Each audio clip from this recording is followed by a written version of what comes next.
Hello, welcome to another episode of Tables, Ladders, and Chairs. I'm your host, Eric, joined as always by Joe. Joe, how are you tonight? Good. How you doing tonight? Doing good, doing good. Tonight, a little bit of a change up since, well, this is going to be our last broadcast together. Just the scheduling conflict, it never quite jived with either of us. I get done work super early and have to get up super early. You get done work kind of late and then are up late. And so it never really connected very Mhm. well. And it just, the wear and tear, I know, on me was pretty bad. Fridays were usually very rough for me getting into work, getting through the day. So, seeing as I really didn't think another day would make much of a difference, we've decided to kind of pull the plug on it for now. But as I mentioned to Joe in text message, this is after all the wrestling business. It's never goodbye. It's always see you down the road. Mhm. And so that's what we're going to say here tonight. But before we do, I want to talk about kind of the state of WWE. I don't want to get into a lot of the current stuff going on because, like, I mean, like they're going to be coming off of the the Thunderdome era and the COVID restricted era, Mhm. which the COVID played. It wreaked havoc on the entire civilized world, and wrestling was not immune to that. Uh, you know, Right. guys getting it at times, guys sitting out for fear of being at high risk, such as Roman Reigns. And, of course, remember Drew McIntyre contracted COVID, was lucky enough to be asymptomatic, but, missed a lot of the build up for what I think could have been a really good build for his Royal Rumble match with Goldberg. And so I want to talk about the direction of WWE, not necessarily as it relates to, like, say, the Drew McIntyre saga, which, once again, I don't understand the need to screw him over in the way that they have. I just, again, another situation where, Lashley gets the win, but not clean, and it was already billed as Drew McIntyre's last opportunity, Mhm. at least at Bobby Lashley. So to me, I don't. I'm kind of a myth. I don't understand why you feel the need to end the story that way. And then, of course, the very next night, Money in the Bank qualifying matches, he loses his qualifying match to Riddle. Great match. Very, very much enjoyed it. But then now he's going to be part of the triple threat second chance match where the winner is going to get the final spot for Monday Night Raw in the Money in the Bank ladder match. Yeah. And it's like I don't I don't get it at all. Like it's like why does he keep like are they gonna put him like I just don't get what they're doing with him. Like you have him lose to Bobby Lashley, now you're giving him a shot to win if he gets in Money in the Bank, and it's like, Mm-hmm. well then what, is he gonna go to SmackDown because unless you're planning on having Bobby Lashley drop the belt to someone. I mean, you know, But look, and I mean, once you win Money in the Bank, I mean, I suppose the question becomes, and I imagine they would address it: what outrides what? He's got the Money in the Bank contract. He can technically cash in anytime he wants for an opportunity at the WWE or Universal Championship. Would he then be restricted to having to go and cash in on the Universal Champion Roman Reigns? Would he have to wait for Lashley to lose the championship in order to cash in? Or do they say Money in the Bank supersedes any other existing contracts and that he could cash in on Lashley? And that could be their case for saying that, once again, even though we were promised the last time was the last time, that we get another Drew McIntyre Bobby Lashley match. right? Yeah. Um, To me, if they're No. going to do that, if I could real quick, if they're going to do that, if they're just going to have Drew win Money in the Bank to cash in on Lashley and say that, hey, that supersedes his no more opportunities, just have him beat MVP into oblivion and cash in at the conclusion of a Lashley championship defense and just, Claymore ball game. Like, we don't need another 3-week build-up or 4-week build-up to another Drew McIntyre Bobby Lashley match. Like, I don't want to see him pull a Cena, come out and announce when he's going to cash in, and then he's going to cash in on Lashley. Yeah, I'd rather have it be a surprise. Right.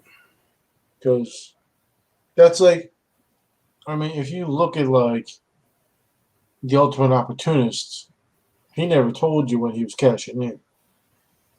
Right, which is why I loved, and I still compare Seth Rollins to Edge. Oh yeah.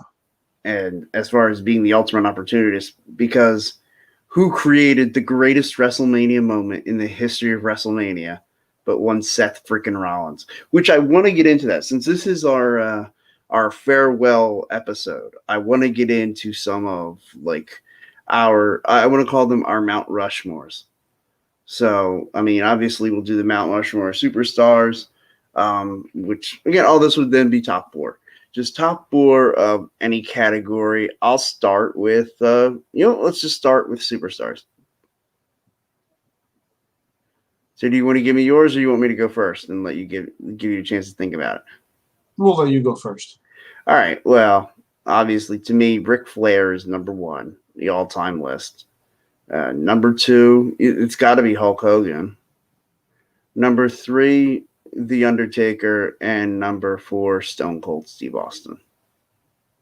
Okay. For me, I'd go number 1 is Undertaker. Okay. I mean, yeah, Hulk Hogan and Ric Flair, they're of course, top 5 superstars of all time. But if we're talking about personal favorites, yeah, no, this is look. When I say the Mount Rushmore, however you choose to interpret that, I'm leaving entirely up to you. Okay. Number 2 would be Edge. Number 3 would be CM Punk.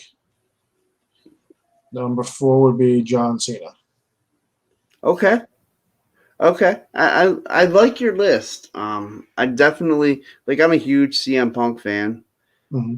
To me, it's just hard for me to get past the fact that he walked away so young, and with the whole when he threatened to walk away a couple of years earlier, I feel like I knew that he wasn't going to be one of those guys that was going to wrestle for 30 years.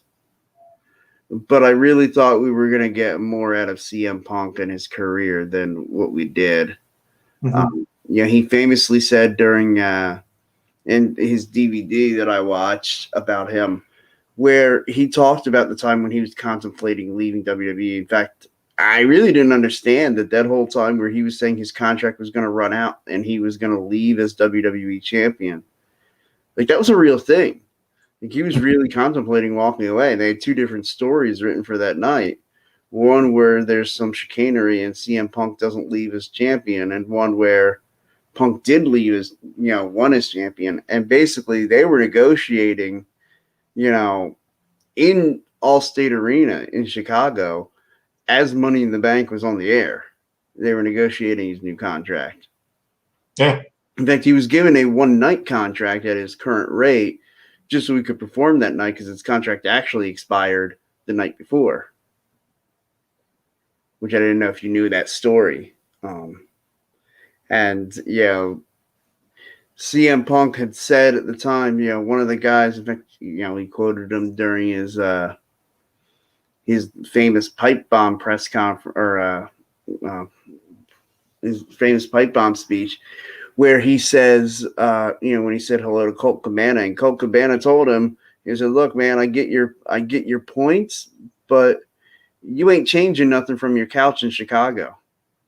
Yeah. If you really want to be there and be a facilitator of change, you have to be there to facilitate that change. Mm-hmm. And I think a lot of that is like when we talk about the direction of WWE and the lack of stories and the real creative process, I think a lot of that is what CM Punk was talking about in that pipe bomb, speech that he gave. The like that's what he was talking about, that lack of creative direction. I mean, yeah, we've gone on about it for how many weeks now about how programs like NXT and AEW were killing Raw and SmackDown in the creative process.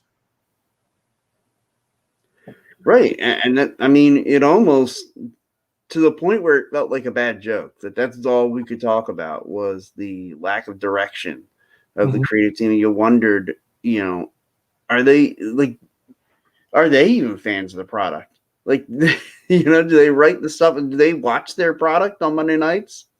If I was one of them, I would be highly disappointed in myself. Really?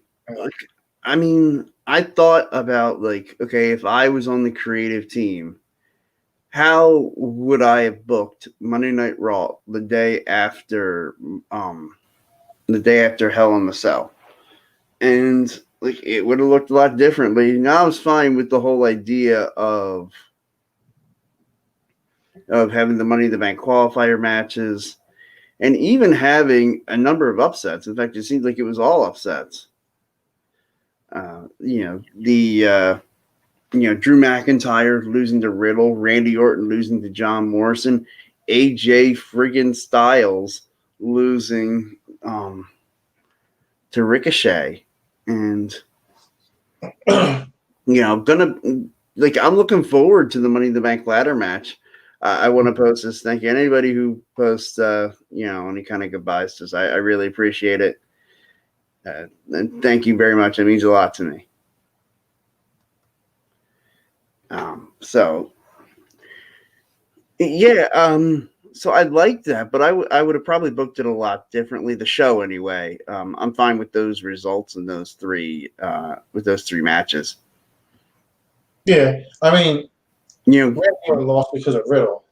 Sure.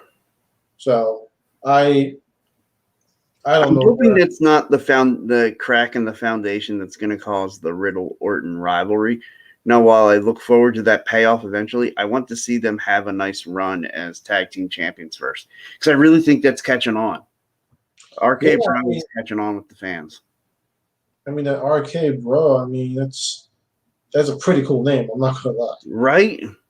And they have the skill set to make a pretty good tag team. Yeah, they have a great contrasting style, and I love their promos. Yeah. they are solid gold. When Riddle gets carried on and Randy Orton does the whole, stop, and then Riddle just knows to zip the mouth shut and then locks it and hands Orton the imaginary key. Yeah, it's pretty. That is gold. It gives Riddle more than just acting like a doped brohead. Yeah. Like, it gives him more of a purpose. Like, before it was just like, we thought he was always doped out and just riding around on his dumb scooter. Yeah, now he's got, he's doing something. He's working towards something. And I want to see RK Bro versus AJ Styles and Omos. And I want to see it at SummerSlam for the Raw Tag Team titles. I feel like that has to be the plan. And to me, that would be such a great SummerSlam moment.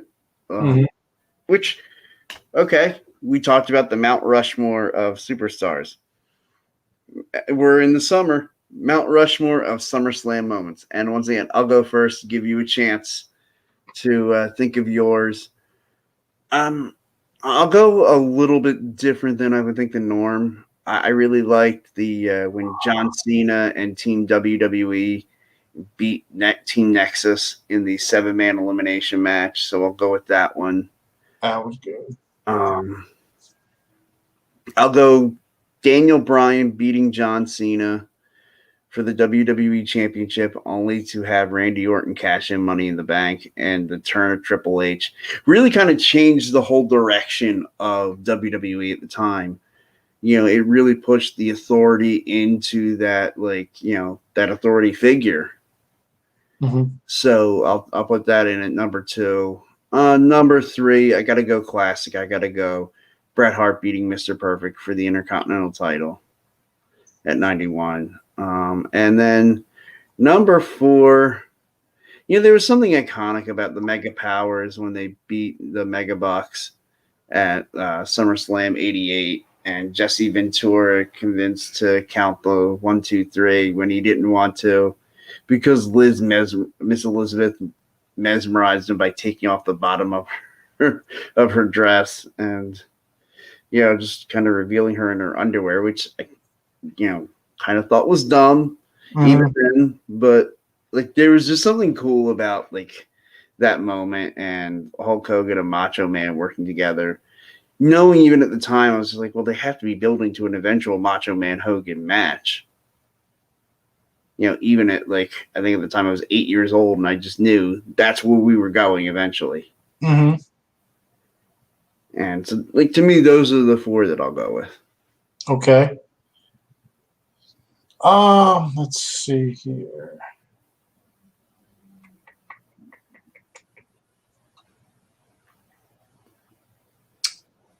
I definitely like the Team WWE against the Nexus. Mm-hmm. That was definitely one of my favorites.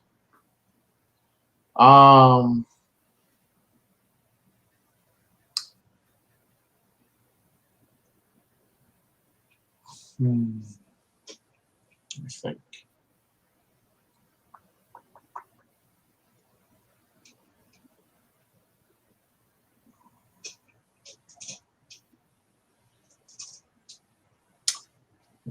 Probably my next one would be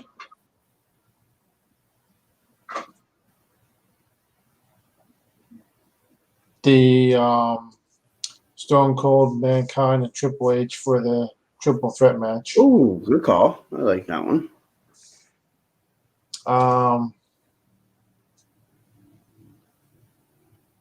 I definitely have to put in the Undertaker versus the Undertaker. Yeah, that was such a weird event. Yeah. SummerSlam.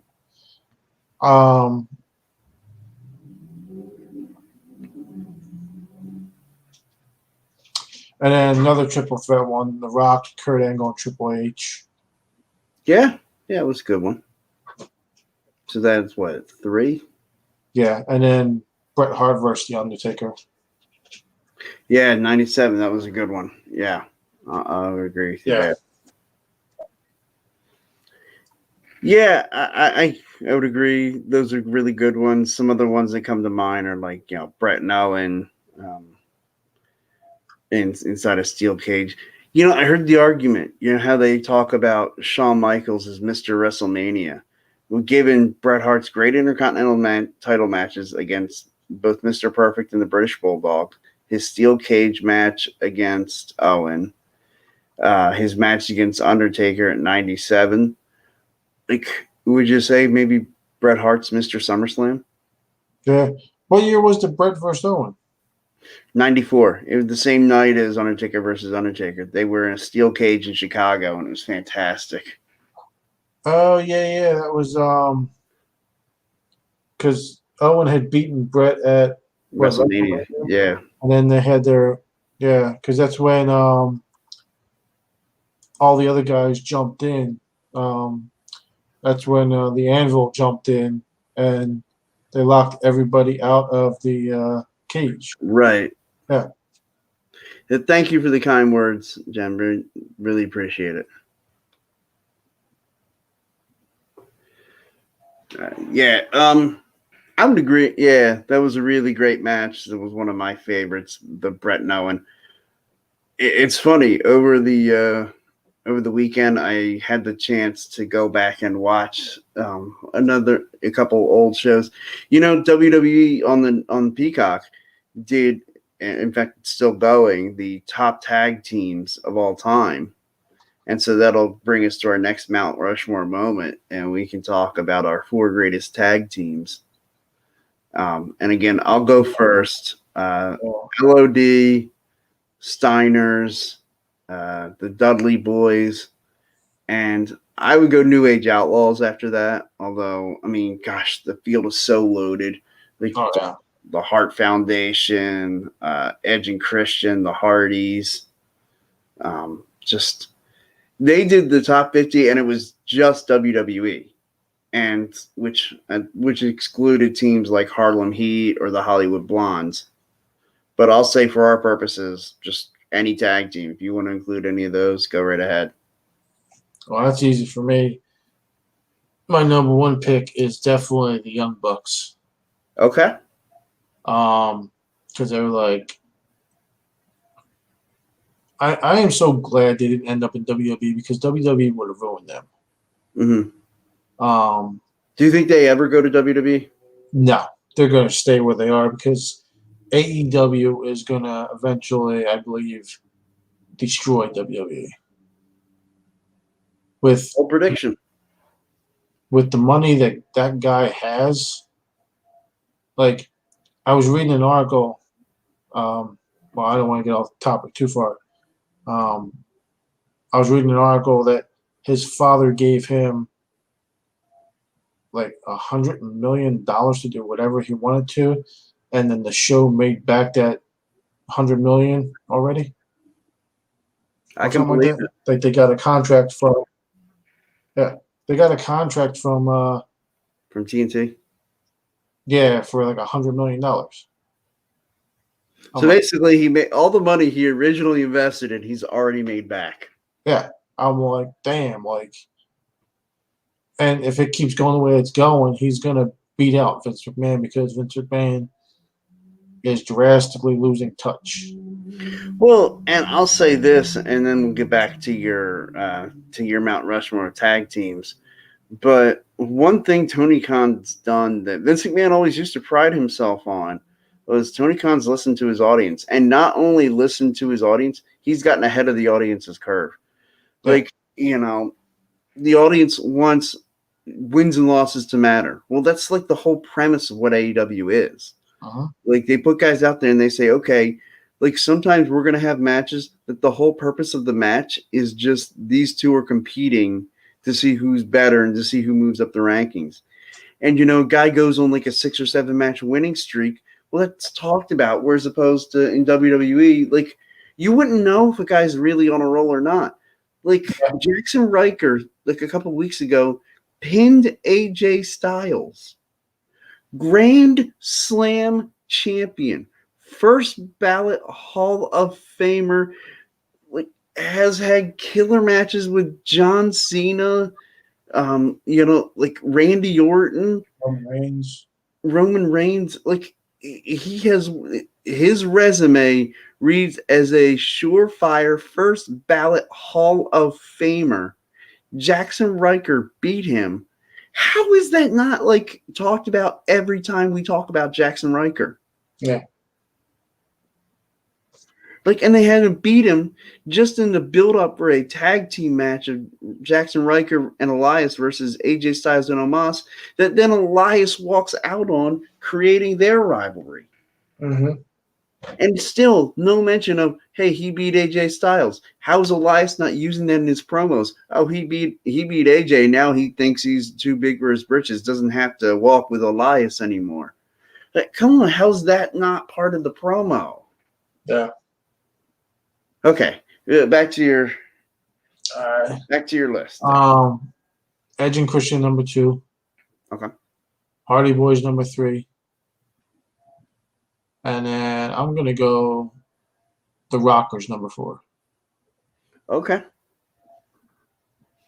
All right. Hey, look, I can't dispute any of those tag teams. They were all fantastic. Mm-hmm. Like when WWE, like they did their top 50 all-time greatest tag teams of WWE, and like to me, there's not a dud on the list that they've gotten to. Like the top 5, I guess, will come out sometime next week. So, I'll be watching that.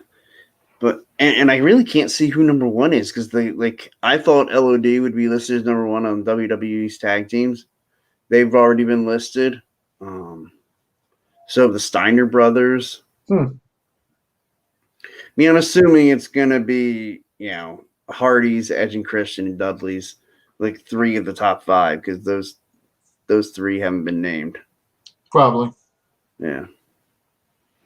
Which again, their matches, the TLC matches, the Triangle Ladder match at WrestleMania 16, just if you ever want to just be entertained for a few hours, just go on Peacock and just find every Edge and Christian versus Hardy's versus Dudley's, just any of their matches. They'll blow you away. It's great. Yeah, they're fucking. Any combination where it's just the two tag teams facing, or of course, the three of them facing each other in TLC matches, like just absolutely gold. Yeah. They put on some of the most spectacular matches you can watch. Absolutely, and I'll agree. Like JR at one point, I remember him saying, these guys gave you of their souls. Like, and I just thought, he really captivated. Just JR captivated every moment, and that's another area in which AEW's got it all over WWE. Because Jim Ross, as a commentator, he could sell ice to an Eskimo. Yeah, he is. I don't know why they have let him go because he can still do the job. Yeah, they were so convinced they'd invested so much time and effort into Michael Cole that they wanted Michael Cole to be the voice of WWE. And they were willing to let JR walk away. And since then, everywhere he's gone, he's done great. He was in New Japan for a while and now in AEW. And he's awesome. And Michael Cole's not even. Michael Cole does SmackDown. Is he? Yeah. Okay, I didn't think he was. Yeah, Michael Cole and Pat McAfee have been doing SmackDown. And McAfee's actually been doing a pretty good job. I'll give Pat McAfee credit. He's been doing pretty good. When I first saw him on there, I did not think he would do very good. But he has surprised me. Yeah. All right. And you know what? We can talk about that too now. We'll do another Mount Rushmore moment, and then we'll move on from those. The top 4 greatest matches. And again, I do no stipulations on this. They don't have to be WWE matches. They can be any company. But these are the matches that we have seen. To me, number one, I'll say it. I've said it since I was 15 when they had this match. Bret Hart, Shawn Michaels, WrestleMania 12, the Iron Man match was the greatest match I've ever watched. Definitely one of them. Yes. The second greatest match I've ever watched was also at a WrestleMania. And that was, in my mind, two guys. It was their second of what would be 3 WrestleMania main events for the two of them against each other. And they're 2 of the greatest of all time, Stone Cold Steve Austin and The Rock, WrestleMania 17. And it was a night Stone Cold did the unthinkable and sold out to Vince McMahon, whereas JR said sold his soul for the WWE title. And so that's number 2 on my list. Number 3, again, I'll go in the Wayback Machine. It was a Starrcade, or not a Starrcade, excuse me, a Clash of Champions between Sting and Ric Flair. They wrestled to I believe it was a 60-minute draw. And it was just, as a little kid at the time, I was so entertained watching the two of them go back and forth. And at the end of it, even though it ended in a draw, I was just kept thinking, I'm like, can't they just keep going? Like, can't we just let them keep fighting? I know they just wrestled for an hour, but can't we just let them go till there's a winner? It left you wanting more, but knowing that you'll never see anything better. Mm-hmm. And number 4, we just talked about one of them, the TLC matches, and I'll go with TLC 2 at WrestleMania 17. So 2 of them from the same show. which Wow. is crazy. Which is why WrestleMania 17, in my mind, is the greatest event ever put on by any wrestling company. Yeah. All right. So my turn, huh? I gotta admit, I'm gonna miss putting you on the spot like this.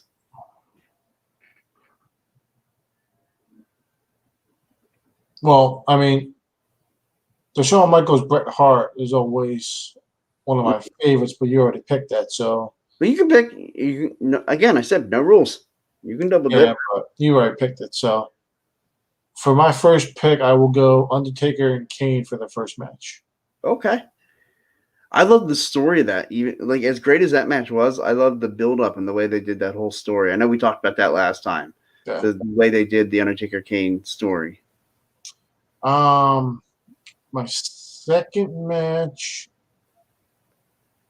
Oh, God, there's so many matches. Like, I can't even remember them all. Jeez.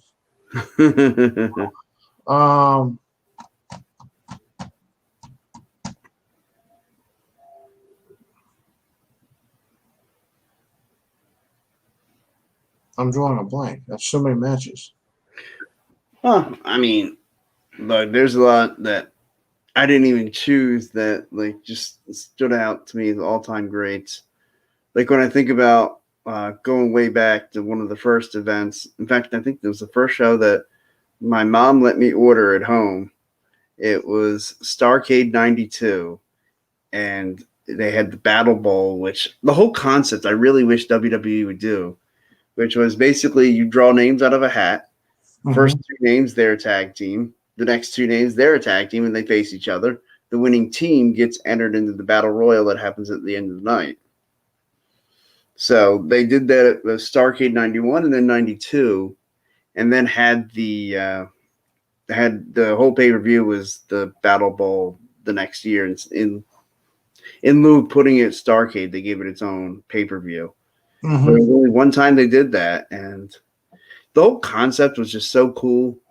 But at that Starcade '92, Sting had to wrestle 3 times, one of which was in his Battle Bowl tag team match. And then at the conclusion of like their tag team matches, they had a bunch of other matches, and one of them was Sting and Vader in the finals of the King of Cable tournament, which I never understood what that really meant, the King of Cable. But it basically was just this tournament they put together on WCW Saturday night, and they had the finals at Starcade, and Sting and Vader had just an absolute classic. Be on my list as well. All right, so my second one would be Sting versus Hollywood Hogan for the title. The Starcade match or the Super Brawl match? Starcade match. Okay. And then my third one would definitely be Undertaker Shawn Michaels career-threatening match. Okay, yeah. Because those two, both of their matches together were freaking phenomenal. Yeah. Hey, look, if you want to put both matches on your Mount Rushmore as one match, like you can do that. Nah, my fourth match is definitely the triple threat match with Daniel Bryan, Batista, and Randy Orton. Okay. Because what Daniel Bryan did that night was amazing. Yeah, that story, the Yes-O-Mania, and that was something special. Yeah. That was something that needed to be seen to be believed. Yeah. And especially considering that year they didn't even put Daniel Bryan in the Royal Rumble, and the fans were just so outraged. The audience forced the McMahons to make that happen. They forced them to make Daniel Bryan the champion.